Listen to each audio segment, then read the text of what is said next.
So that's the context, what AI is and how it got to be so powerful. Is it hype? Is this just going to blow over and be another disappointment like self-driving cars? Self-driving cars are coming, by the way, but they've taken a lot longer than people thought. And as I say, the answer is no. You probably have heard that the smartphone in your pocket has more compute power than NASA had when they sent Neil Armstrong to the moon, and that's absolutely true. But it's out of date. A good toaster now has more compute power than NASA had when they sent Neil Armstrong to the moon, which says to me that Neil Armstrong was an incredibly brave man. I don't know about you, but I would not go into space relying on the intelligence of a toaster. Now, you'll hear that Moore's law is dead or it's dying, but it's not true. As I said, Moore's law has always evolved, and it's continuing to evolve. There is, in the future, a lot more Moore.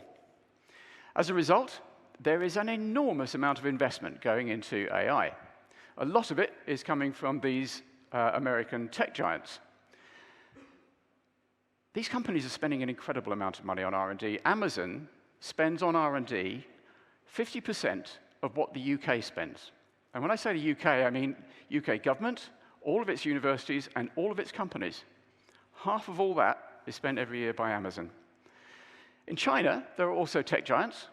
Baidu is their Google, Alibaba is their Amazon, and Tencent is their Facebook. And the Chinese government is also spending a huge amount of money on AI, which isn't actually true of the American government.